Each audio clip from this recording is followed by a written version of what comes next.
In this video, I'm going to tell you which water bottles to use when you are camping and backpacking in winter weather. What are the best choices? What are the worst choices? And at the end of the video, I'm going to give you 2 critical pointers that you need to know before you go out to keep you from getting injured and having a miserable time. So let's get right down into it. What works and what doesn't work? Well, the bottles that don't work in the winter, they might be surprising. Now, the ones that don't work in the winter are the critical factors that you have to test before you leave your house. Because a lot of times in winter camping, light duty winter camping, I'll use a bottle perhaps like this if it's not too cold, because they're ultra tough, they can take a lot of beating. The mouth is pretty big, and I'll tell you why that's important in a moment. And these bottles handle pretty well. However, some of the plastics out there for water bottles are thermoform plastics. What does that mean? If you pour boiling water into this certain plastics, they will actually and they will begin melting on you in your tent or wherever you're pouring that water in. So this is a key factor to immediately be aware of. Don't think, oh yeah, I just bought this at A16 REI, Neptune Mountaineering, wherever you might be. And you think, yeah, I've got my bottle, I'm going to take it out. Oh, okay, mistake 1, you didn't wash the bottle. That's gross. Mistake number 2, you did not test the tool. Super important movie, Ghost in the Darkness. Val Kilmer said, never bring an untested weapon into the field. Now, Val Kilmer didn't actually write that. He just said those words. But the critical thing is never, ever bring an untested tool, weapon, or anything into the field, because when it counts, your life depends on it. Your injury might, end your whole trip, or worse. Boy, oh boy, it's a huge distinction that you test every piece of equipment. Why is that? Well, check this out. And by the way, I'm going to tell you the one bottle never to use, or the water container never ever to use at the end of this video as well. On my Antarctic expedition, 81 days by myself to the South Pole. I mean, literally, yeah, that's me skiing alone to the South Pole. Antarctic tears. One of my lids failed on my Nalgene. Like, hey, Nalgenes never fail, they're super great. That lid, no matter what I did, when I sealed it and I tipped it sideways, it leaked. I took the lid off, I put the additional or the spare one I had brought, I put it on there, and no problem. I took that lid off, I de-iced it, I put it under my shirt, I warmed it up so it's completely dry, and that lid leaked. So the first key instance of this thing, like, oh hey, this is a great water bottle, I'll just take it out, no problem. Not only did I test it out at home, making sure it's all good, boiling water, freezing water, ice cubes, to make sure it handled the temperature okay compared to some of the thermoform plastics that can melt on you. But even though as invincible as Nalgenes are, they sometimes fail too. So if you're going on a long expedition where losing a bottle can make the difference between making it home and not, bring a spare lid. Trust me, I could not believe that the lid failed, but it made a huge difference in my expedition. Next, thermoses are a spectacular choice. Love them, they're super great. However, they are a bit heavy, and the steel is not pleasant to put in your sleeping bag, because no matter how warm you get this steel compared to the plastic on this sort of thing, I know plastic's evil, but trust me here, and no matter how warm you get this bottle and you put that in your shirt or whatever, it will suck heat away from you like nobody's business. So the thermos is a great tool. I love my basic Yeti thermoses. Check out links below. I've got videos about all these things. Love my Yetis. But you're going to need to have something to store this in, whether it's a neoprene or your parka, or a ski pogie or something. That way you can keep it off you and keep it from freezing through the night, into the morning, into the day. However, one of the big problems with Nalgene's and Yetis is that if you open this bad boy and you drink it, whoa, you fumble it, all of your water is gone immediately. That stinks.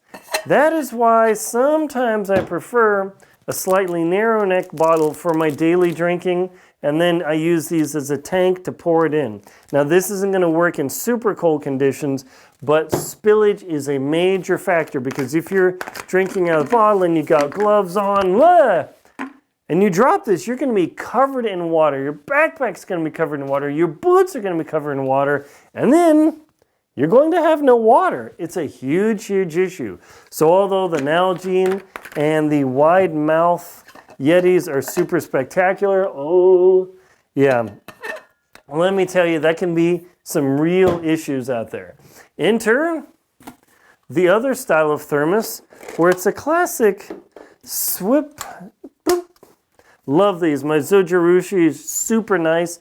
There are lots of manufacturers. Yeti, I think, yeah, they have a flip top, but they don't have this style lid. Stanley, Zojirushi, tons and tons of manufacturers out there. Again, test the living oblivion out of this before you take it out, because I don't want you to get hurt. I mean, that's why I make this entire channel about 4-season camping, adventure, travel, hiking, climbing, and all that sort of stuff, is so you don't get hurt and you have a good time in the worst weather possible. That way you can have fun. I love these things.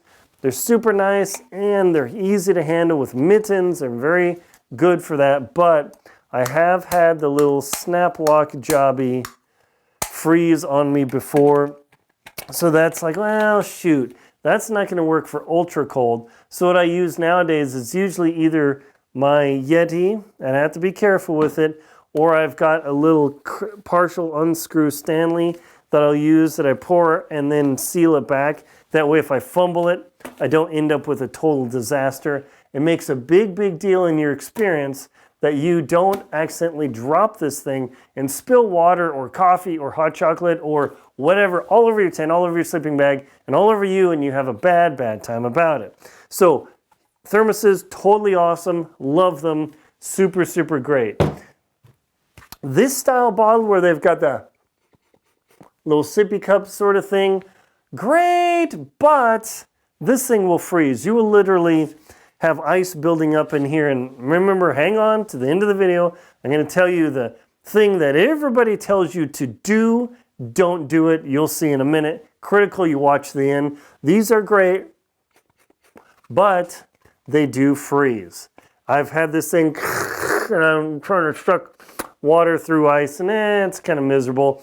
Also, putting your mouth on here, you get your lip goo in there, especially if you have lip balm. It gets inside there, it gets gross, and now you've got bacteria that you're putting your mouth on, and you can get pretty sick. Also, whatever water bottle you use, when you drink, try and not put your lips on the threads, because you're putting your groat on the threads. Instead, I put my lip right here, and then I drink it. Now, do I get a little bit more backwash action? Potentially, but me groating out the threads or putting lip balm or chapped lip skin on here is way, way worse. So that is an issue. Stay tuned for the critical thing and the one not to use. Now, oh yes, and then my small little bottle, I love this thing for sleeping. I fill this up with literally near boiling water. Oh, this little half-liter bottle gets sealed up.